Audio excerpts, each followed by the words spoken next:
What if I told you someone could know what you were thinking, even if you had decided that it's not something that you would ever want to say? I feel like Tom Cruise has just entered the chat. Thought crime. Minority Uh, Report. Is that where we're War going is with that? peace.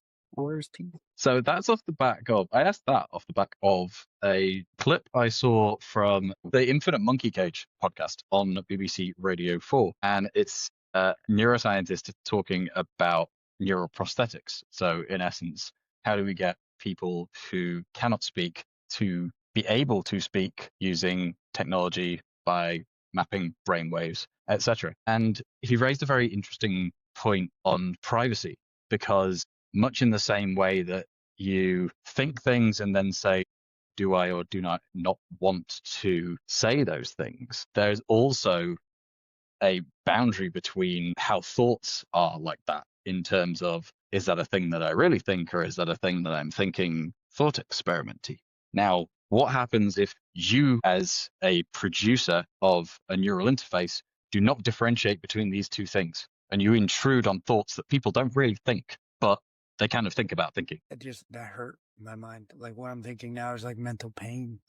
It's hard to follow, but I think you're right. And I also think that's where we're headed when it comes to, I'm super excited about where that technology is going regarding what it can do to people who have injuries, spinal cord injuries, or are there but not able to express themselves. That is where I see Elon being old school Elon. I think he made a post the other day about how would we police on Mars? And I'm like, this is getting closer to Elon that I could stand. So I'm really excited about what the technology is going to do there. But on the same time, like you're saying, how do you differentiate that shit? I get into weird thoughts when I'm in like a deprivation tank sometimes, where it's like, what am I really thinking? What am I thinking I'm thinking? And then I cry and my time's up usually. So No, it's a scary thought. it is.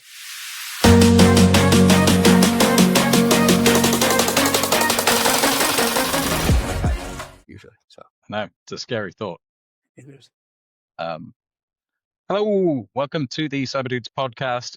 We tried something a little bit new there with a cold open, and I don't know how well that has worked. It is first time. Tighten that up in due course. I am Robin Thornton, still as ever, and with me is the man with many fingers and many pies, Omar Sangarima. How are you? Doing well. It's always a fun time talking to you, my friend. You also have a rockin' haircut right now, which is reminding me that I need to I have a rocking haircut. go. You do Really? compared. I mean, My mine's a my little wife said she shaggy. thought that they buzzed it. It got Oh a bit wow. too short. Well, see, but it's coming in perfect now. See, so sometimes you just gotta. I have to get mine done we have December festivities Of at course, of the course. job, so gotta look spiff there. But missed you, man. How you doing? Always get a haircut a week out from any event, because a bad haircut only, well, for That's what I'm guys at doing. least, a bad haircut only lasts for a week. Yep. Spot on.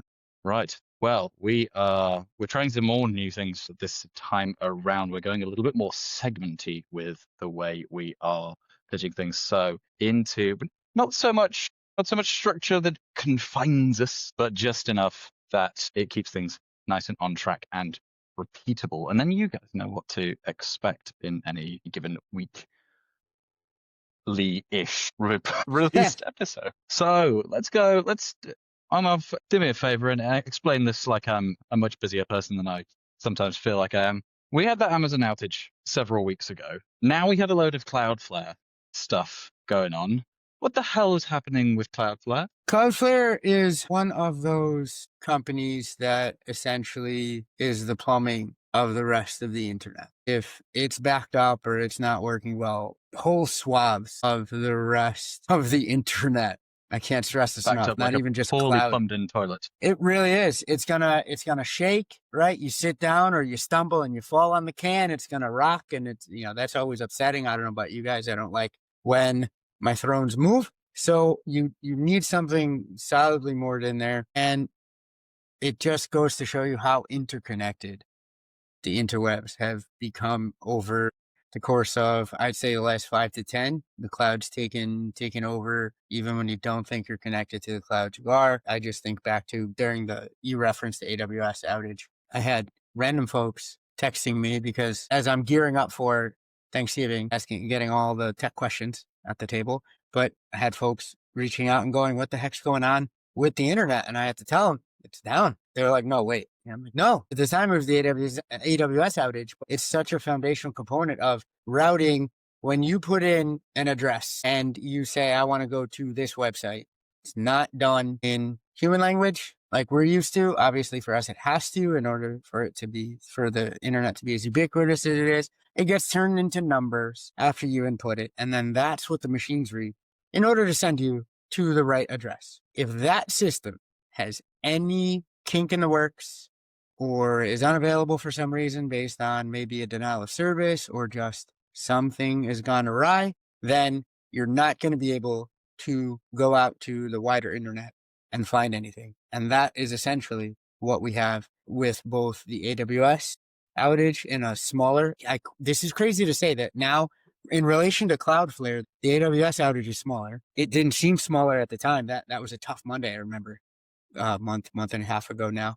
But when Cloudflare ate it, same sort of deal. It's one of those foundational compositional pieces of the internet. It doesn't work. Good luck. And now See, we're seeing the economic impact. yeah. See, I think I felt like I felt the impact of Cloudflare less because, and I apologize in between things that I'm saying, they may well be able to hear some very loud snoring of a small French bulldog. But I felt like I was impacted less because so when the AWS thing happened, it's like it's a lot of cloud service, a lot of the things that your apps run on, or AWS is one of the things that a lot of your apps run on, and there was stuff there just wasn't necessarily working. But then when I was finding or discovering the Cloudflare outage, I mean, for one, I just started tinkering around with using a VPN, which Proton VPN is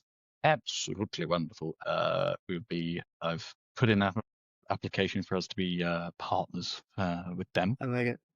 They're great. So be able to get discounts from us, hopefully for Proton VPN, and by using their products, you'll also be supporting the show as well. So that's wonderful.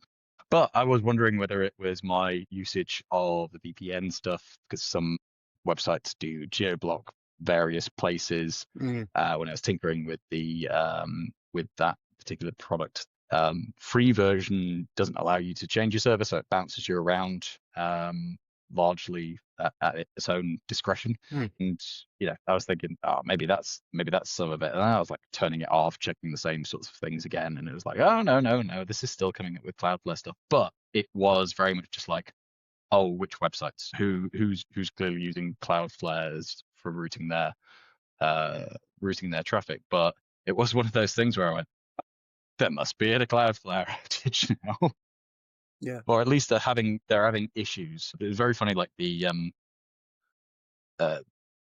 picture that you referenced of the way that the internet's all built, and you referenced that a few weeks ago when we were talking about the AWS stuff.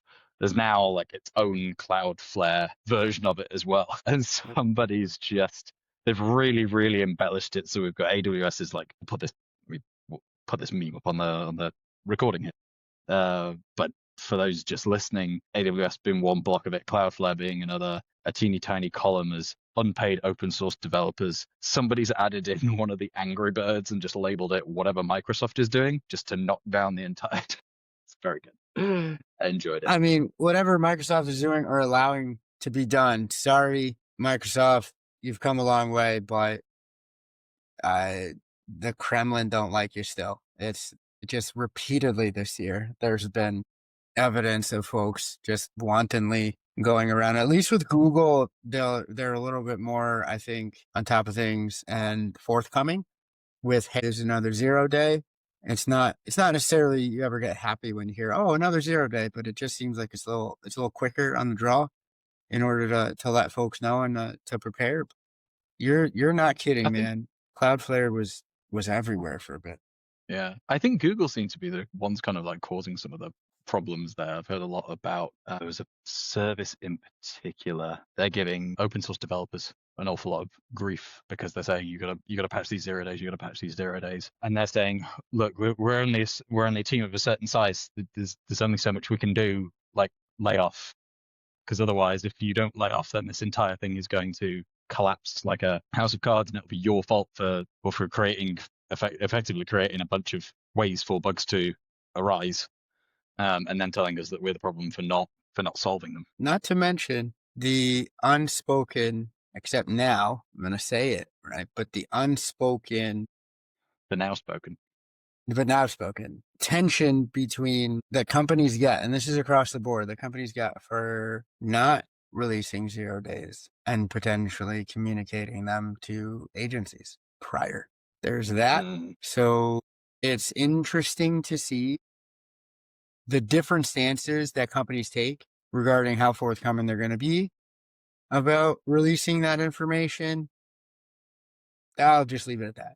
But that's an aspect to it as well. So as it goes to, let's say as we talk about, move on to our next news segment. I like it. From a small business survival tip kind of perspective, I mean, we've got what I drafted in the notes here, but take it as you will for a bit of a segue. What's your small tip for cyber see things this week? In terms of this kind of thing, I think it's just a general, don't have that over reliance on just one band of communication. So it might, and I get it from one perspective, it might be great to set up that online funnel, and then you just have the money pouring in once you figured out your product and done all the businessy marketing things. But if there's no other way for your beloved public to get in touch with you, you're going to then need to monitor your internet yourself. And as a small business, this is me fully realizing who the heck has time for that. So make sure that you have some kind of, hey, you can maybe reach out via email, or hey, there's a Google voice number that people can text you at. Just some way for them to be able to reach out to you and let you know, hey, your plumbing's backed up and it seems like your virtual location is flooded. Something to that effect, without relying completely just on internet and internet sales, because then you're not going to know. You're only going to know once your numbers tank. And at that point, it's a little too late. As a small to medium business, I don't think I would prescribe, Robin, I'll kick it to you. I don't know if I would prescribe having like straight different DNS setups or backups of that nature, or a multi-cloud environment, God forbid. That's enough of a headache. But some other way for your people to get in touch with you that want to buy your product or use your services. I mean, let's face it, this day and age, most businesses are going to have some manner of a social media presence. You're going to spread yourself across LinkedIn, Instagram, X, for example, Twitter, as I call it. The likelihood of all of those going down at the same time, reasonably low, not non-zero, but reasonably low. Mm-hmm. And as long as you've got, I think, like you say, make it so that you spread your risk about if your main website does go down, whether you are, I don't know, whether you're an e-commerce and you're using Shopify, or you're using Squarespace for your website and your online store, et cetera, et cetera. If any of that goes down, at least you've got that secondary or tertiary contact avenue that people can reach out to you on there. Customers with whom you've got existing orders. I mean, assuming your email's still up, you can reach out to them through that means. But as long as they know that you've not disappeared off the face of the earth and run off with their money straight away, because that's not going to help your reputation in any way, shape, or form. I think that's where I'd take that. I like that. There's a nice little segue there, because we're going to go on to dodgy or not. And this is decidedly dodgy, because as we're talking about businesses having their presence on social media. Decidedly dodgy. I'm still stuck on the nice. It is decidedly dodgy. 10% of Meta's ad revenue they're estimating in 2024, well, as far as the most recent results, which covers a period of 2024, 10% of Meta's ad revenue is scam ads. And they don't seem to have a problem with this, which I find in itself very concerning. So if we're going to take at face value what Reuters have reported here, Meta projected 10% of its 2024 revenue would come from ads for scams and banned goods, documents seen by Reuters show. And the social media giant internally estimates that its platforms show 15 billion scam ads a day. Among its responses to suspected rogue marketers, charging them a premium for ads and issuing a report on scammiest scammers. So they're basically saying, yeah, we know this happens and we're complicit with it. And the way that we punish them is that we charge them more. What Is the it fuck? against that? I think this is I think the it should last be. time I agree. The last time we talked, GDPR wasn't in the process of getting dismantled or on the way towards getting neutered. Now, the one bastion of common sense in the privacy realm and the cyber regulation realm is a dying whale. So I don't know what to hold on to here, Robin. There's nothing that I have as indicators in this country that we're going to take a stand in this regard. I hate to be this type of person where it's like, well, if it's not illegal, but that's really the stance that Meta's going to take. And with that amount of money, there's no way. $16 billion. That's what 10%. That's the piece. Wow. Meta internally projected late last year it would earn 10% of its overall annual revenue, or $16 billion, from running advertising for scams and banned goods. Internal company documents show. That means that Meta, through Facebook, Instagram, etc., is aiding and abetting people in defrauding you. And that's how I would actually argue that this is illegal, because this is aiding and abetting. But who's gonna, Robin? Fraud. I know people that'll throw you in a green drum and throw you into the ocean for $1,600, much less $16 billion. It's just the check is too fat. And okay, let's even game it out this way. Let's go down the rabbit hole. Say we can wave a magic wand and it is illegal. Who cares? From Meta's perspective, because are the fines going to equal the multiple years of 16 bill if we just cap it at 16 bill for math reasons, because I'm simple? Then let's say this litigation takes 3-4 years. That's $32 to $64 billion that it can stack, brother. Like I said, are you trying to bait me onto a soapbox here? I'm just I feel that's what you're trying to do. Bro, they'll wrap you up for a pack of Newports and some beef jerky. I know people that are in desperate times with the economy the way it is. It's $32 billion. Jesus, my own family would probably chop me up for this. Like, come on now. So what? Okay, so what are we? This is uncharacteristically nihilistic from you. Is that why? That's why I ask. Are you trying to bait me onto a soapbox? No, it's just I prefaced it, granted, truly, with GDPR is going to be dead soon, which was the only real piece of broad legislation that curbed any sort of this chicanery. Now you're saying that that's getting lessened because AI reasons or whatever the hell they came up with. Plus, you're also giving me a hard tagline of money of what it'll cost a company. Brother, there's no way. I want to move on because you're going to make me mad otherwise. Bro, $16 billion. Fuck off. Are you kidding me? Jesus, a year away. There's no chance. Sorry. What? There's no way that they're making that much money off it? No. Well, there's no way that it's getting reversed. There's no way it's getting reversed unless, I don't know. Yeah, I'm not going to say what I was going to say there, but yeah, unless something drastic happens at a public speaking event that Zuckerberg could be at. That's all I'll say. So unless that goes on. And now he knows jiu-jitsu, guys, so don't even try to roll up on him like that, all right? He's tough. I'm not going there. No. Well, also that is people you don't know your power, and they're aiding, abetting scams against you. We'll do a little bit on something scam adjacent in a few moments, but for now, God, here we go. Right. So there's a couple of segues into scams. I want to be very, very clear about something, which is this meme that people might have seen bobbing around on the internet of an email that looks like it's coming from Microsoft. But if you look closely, it's actually on Microsoft. And the captions on this shit is, ooh, the scammers are evolving. No, they fucking aren't. This is called typo squatting. This has been happening for years and years and years. We've been trying to tell you for 5 to 10 years. And just because some social media douchebag with a following comes along and goes, look, they're evolving, suddenly now everybody's taking notice. No, absolutely not. Always, always, always watch out for this crap, because the human psyche is a very, very good guesstimator.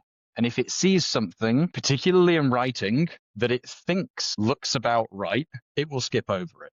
And that allows scammers to take advantage of typing email addresses like no reply at our Microsoft and have you Bro, think that it does actually say Microsoft because you're not looking closely enough. I just can't.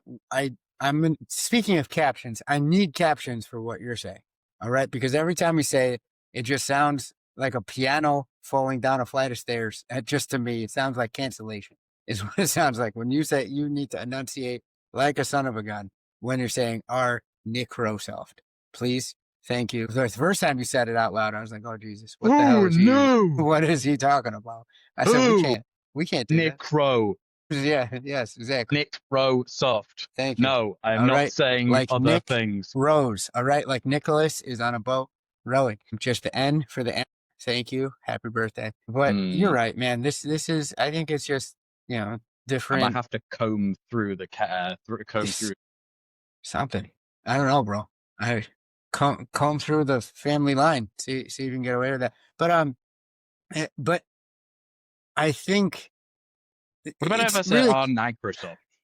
that's better. probably. Our Microsoft. I think so. Can I go back and dub that back over again? I think we should, or just dub over like a woohoo or something every time you say it, just for ha-has. But there's actually that's a good one, right? Because I like the Tifo football podcast, and every single time something a little bit kind of goes, Joe Devine just goes, something got cut. Yeah, that's it. And he sees whether it gets cut, because sometimes he ends a thing and it goes, something got cut, and it didn't actually get cut, but he's just putting it in there. Sorry, continue. Just as a tag, it makes sense. But here's where it's just part of the AI fever, where sometimes, yes, it's AI exacerbating an issue, but it's just making you get scabies faster. No, brush your teeth. Then general hygiene will save your tooth. I just don't understand. I think it's part of any cycle of tech, where now the hot new thing is gonna come in. Maybe if the bubble bursts, we'll change. But I mean, the thing is, though, like I just find it irritating from the perspective of, like, I feel like this should be one of those things that, like, once you've seen it, you know that it happens, and then you kind of develop not an immunity per se, but at least awareness of it. Sure.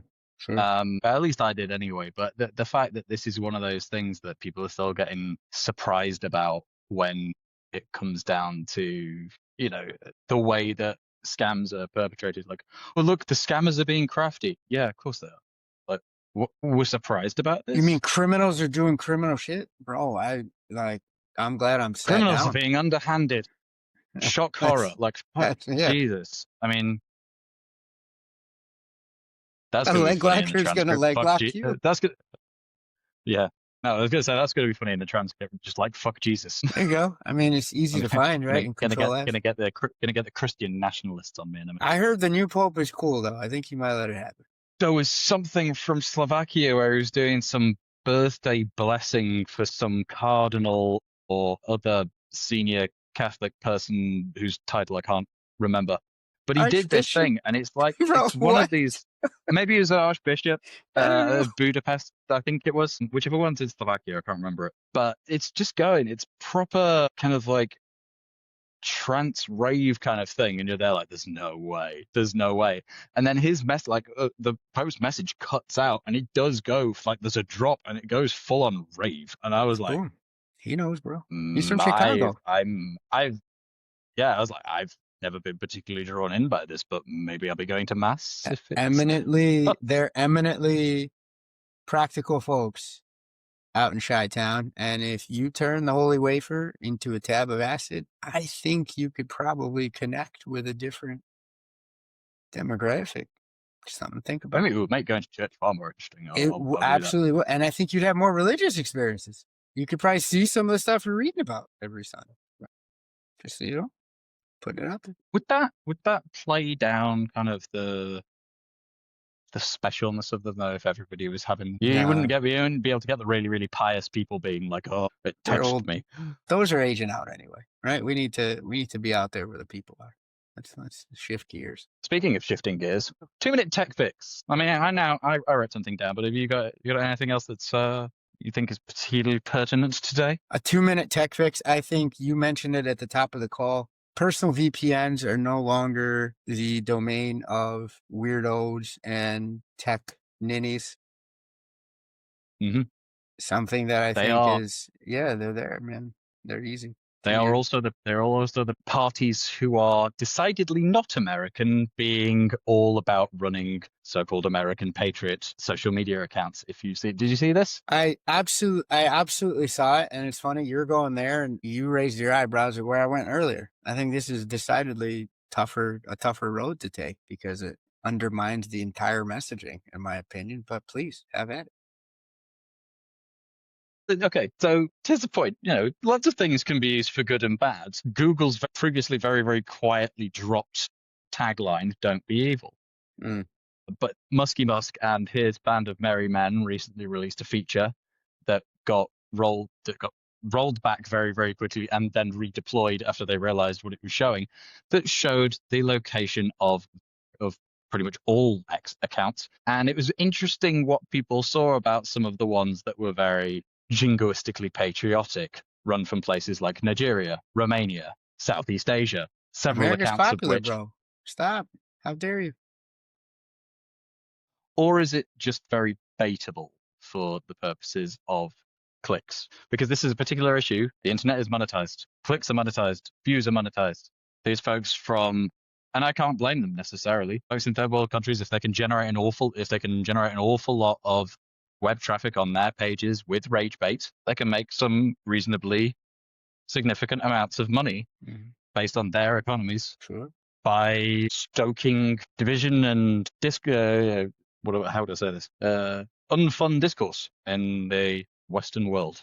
But just bear in mind, those accounts aren't necessarily from where you ate. And they're multiple run. We've seen this. I think it's just the advent of where this is going. I always remember that one article I read when I was, I want to say like 12, 15, and it was a novelty at this point, but it was a Mexican hacker who was accused of fixing Mexican elections. And I just always remember because he was, I thought back then, and I still think it's cool now. I'm not going to lie to you, but he had, end head begin body tattoo on his neck and back. And he just, I don't know. But now that's where we are. Cyberpunk is now. Well, absolutely. It doesn't shock me that these accounts are where they are, but using it for good purposes, you'll piss off Google. I'll tell you that right off the rip. You're going to continue to get CAPTCHA notifications when you're just Get trying. captured to hell. I hate that shit.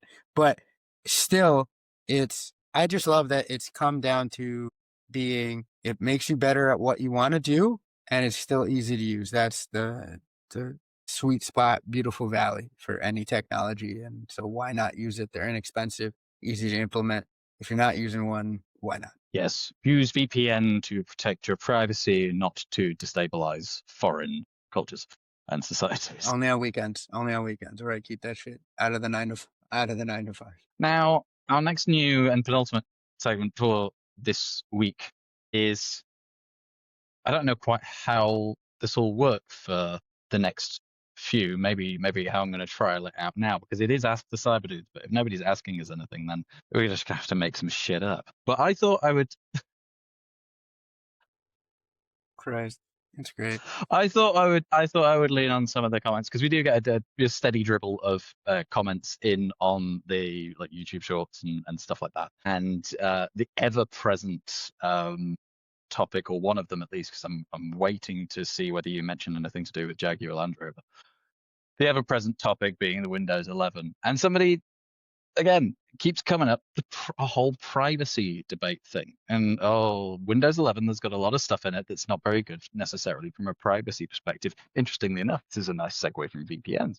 Now, I'm going to ask, here's where we ask the CyberDudes, because I'm going to ask you, one CyberDude asking another. When it comes down to things about your browsing and computer usage habits that you might or might not, or that you might not want Microsoft to maybe use or not use for the purposes of targeted advertising and insights and that sort of stuff. When it comes down to that versus your computer being subject to a technical vulnerability that means you get ransomware and you lose all your data, if you have to pick one to live with, what do you pick?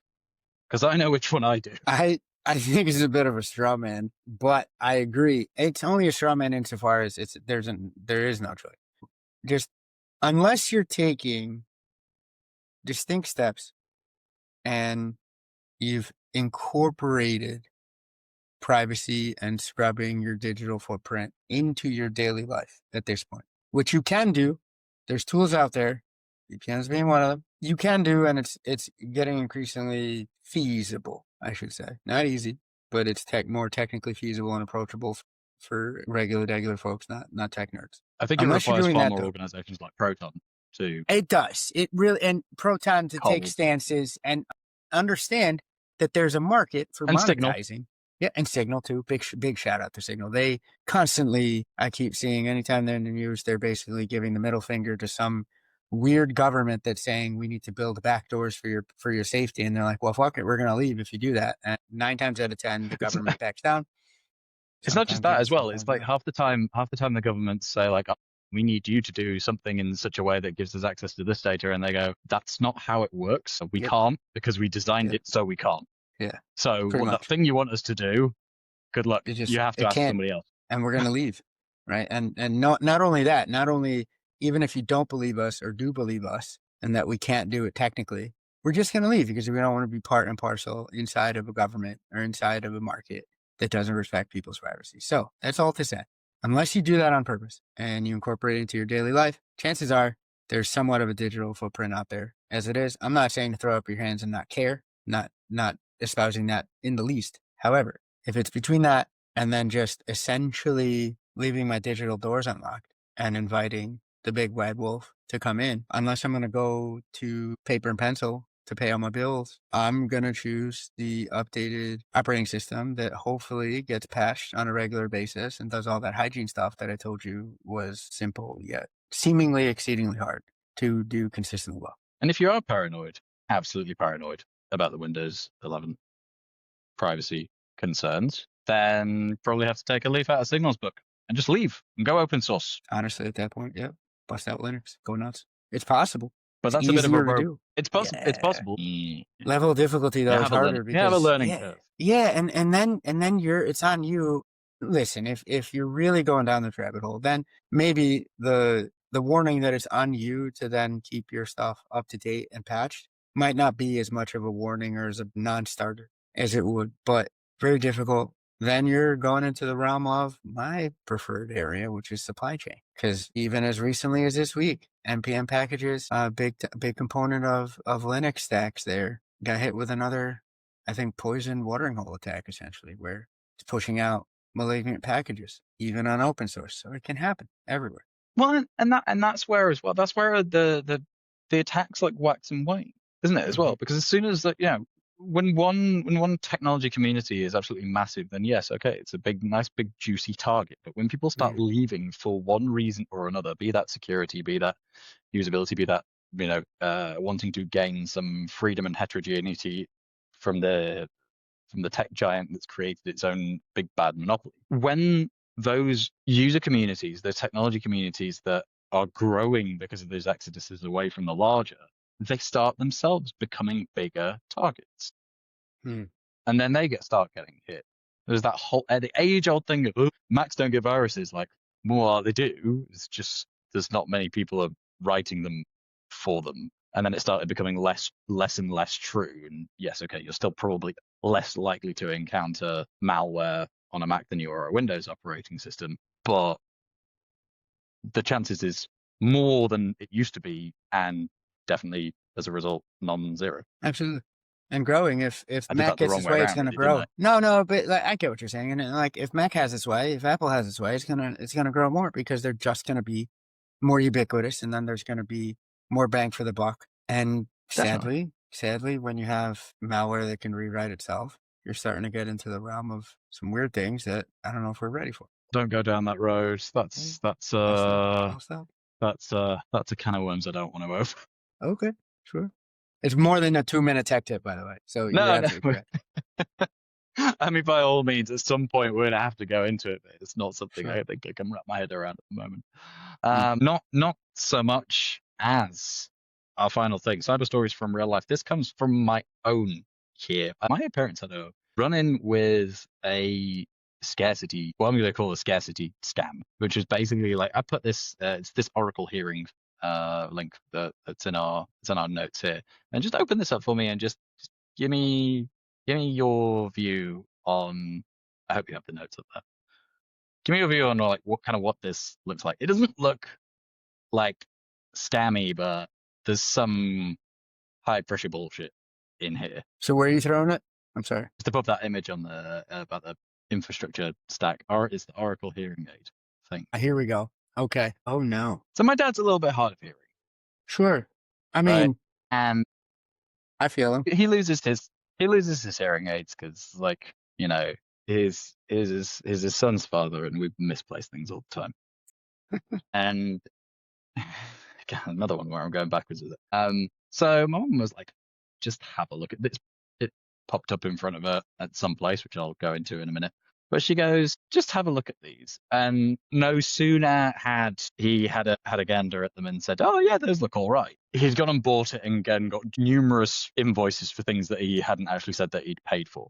Now there's a couple of things to Now there's a couple of things to this. Number one, and this will be up on the screen. This is sale live for 24 hours, stock low with like a flashing progress bar, order now and save 50%.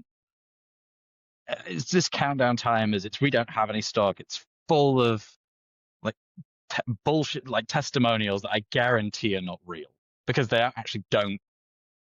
No, they do reference, they reference a person's first name and their first initial. I straight up don't think that these testimonials are real. Yeah. But it's a too good to be true. And so, like I said, no sooner had my dad had a look at them and said, oh yeah, that looks all right, that he'd apparently paid for it and got numerous invoices. Now he'd gone and tapped.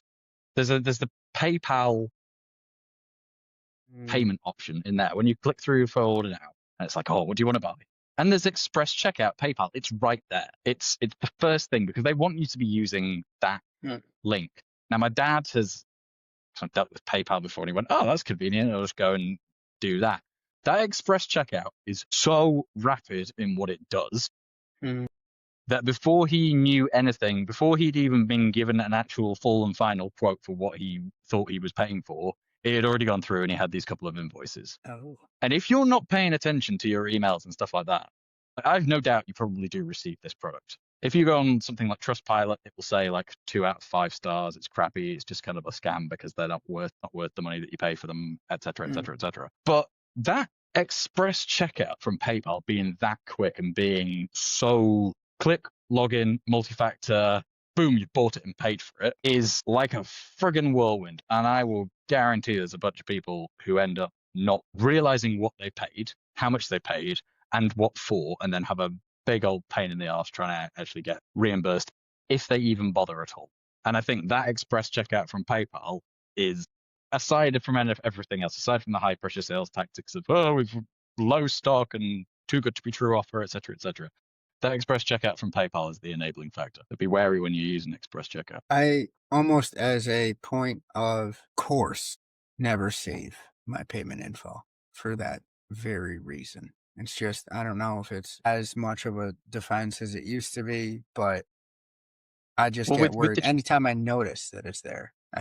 So with PayPal though, because like if you have a PayPal account and if you have like, say if you have like the PayPal credit card or something like that, for example, they have those details by default because like it's your account with them, right? So there's no way they can't not have your details because they've given you the account. But it's so fast, and I would bet good money that there are e-commerce sellers who have realized how quick and how take you unawares this express checkout payment process is, that they go, that's a great way to sell a crappy product for a massive markup under the guise of it being a really good deal. And then we make our money purely off the people who don't bother chasing it up and just, you know, accept the reality of this product wasn't worth the I want money to bring that it back a second here. This is probably making less than $16 billion a quarter, and people are still doing it because it's profitable. So imagine what they'll do for 16 bills, Robin. A lot of nasty things. Rounding out with where this came from, because I asked my mum, like, where did you stumble upon this? She goes, Mm. I remember now. It was one of those games on my phone. I went, well, you mean Bingo. one of the free games where you can't avoid the adverts? Yeah, She goes, I yeah. did. Like, no. But better With off those sports with those betting at games, this point. the free games, you're the product. Yes. They are made to mine your data and direct you to things that tread the fine line of what is legitimate versus what is scam. You know that So beware. how hungry I've been for Little Caesars over the last 2 months, fully knowing that Little Caesars is garbage pizza, but because they're the first thing I see when I open up my ESPN fantasy app and I'm playing fantasy football. So telling me about Yeah. something that's free and where you can't avoid the adverts, thankfully I don't have to click through or click around something there that I'm ordering shitty pizza to my house 3 times a day off work hours, of course. I'd like to let you know. But it's that stuff, like you said, if it's free, it's not free. You're the product. Mhm. Somehow Yeah. you're paying for it. It's funny the effect that advertising can have on you, because I remember when I first moved here, and like, pickup trucks aren't a thing in the necessarily that much of a thing in the UK. I think the Sure. All sort of Sprinter the vans biggest over thing that, there, right? And tracksuits. yeah, there's that, and then like you get some electricians that have like they'll have like a Mitsubishi L200 Warrior type thing. Like Yes. one of my friends had one of those Yep. because he's a heating engineer, but that's really kind of about what you get. So there's not any culturally ingrained craving for a truck. And I remember having been here for like maybe about a year or two, Mm. and having watched, just watching the TV on a regular basis, I started to crave a Silverado. And I went, the advertising is having an effect on me. I was like, I wouldn't mind a truck actually. And I was Bro, like, no, I don't want that. I could see you pushing a Dodge Ram and looking like a badass, though. I'm just gonna put that out there. That would be a Mhm. good look. I'm telling you. No, not a Ram. Too close to a Durango, and those things are statistically the most road ragey cars on the roads 100%. in this I country. don't, They I are forget most how to involved in fight. fender Yeah. benders, and the way that Durango drivers drive, and if any of you listening are a Durango driver, I'm not sorry, I don't care, you are awful. And But that's a trap, though, man. they If are they the fight most you, fender bender cars. but if they fight you on that, they're playing into your trap, you son of a bitch.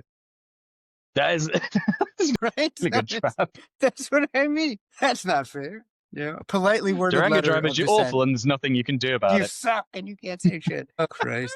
That's great. Yeah, but no, it's amazing the effect that the advertising has on you. I think there's one area that it doesn't quite work. I've absolutely no cravings to start using Tremfya or Mounjaro or Ebglyss or Oh, there any you of go. these pharmaceuticals that I keep That's getting and bombarded that's at me. different. And that's different from Europe too, no? Isn't it technically you can't do direct There's advertising only like two that? countries in the world.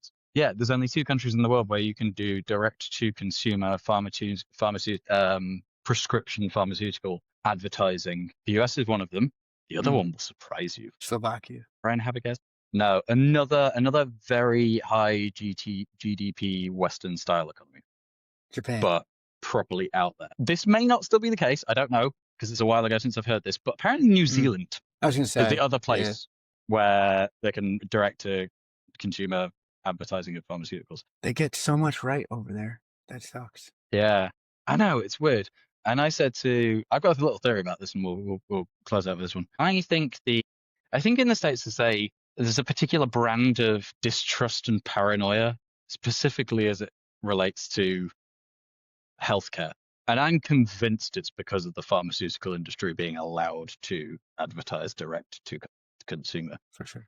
We could have like a 7-part series on just health tech and how weird that whole space is, regulation wise. I'm glad you said health tech, because I was thinking this is very not CyberDudes. No, It's a it's 7-part series adjacent where we though. talk nothing about Yeah. cybersecurity. It's just Dan Carlin styles of exposition on how bad the healthcare system is. We took a hard left turn. That gets us the Pulitzer. Well, I mean, to be fair, we did flirt. We have been flirting with the idea, or I've been flirting with the idea of every now and then we just do a bit of an off-piste episode and talk about something non-cyber. So maybe that's some. All right. But until then, we'll be back in a week-ish, don't know when, but soon, and with more of our continuation of our new segments. and we hope you've enjoyed them. If you have enjoyed them, please do let us know what you thought of them, either if it's in the big video or in the smaller videos that we're going to chunk down, because that's part of the reason we've done this segment thing. My man. But if you like that, please do let us know. And if there's anything that you want us to go into, then say that as well. We need content for the Ask the CyberDudes section, because there's only so long that we're going to be able to make shit up for. So any questions, check them in the comments. Until the next time, if you will see you again, until the next time, stay cyber safe. I don't know about Adventure. That's a choice, but adios. Take care. Maybe I'm thinking about Proton. Probably, right? The Aren't they Swiss? They're So Swiss. a little bit of German. I don't know, kind of German, half French. Anyway, this will be good for a fade out. And just have the music going into this. And then it's like any kind of... Yeah.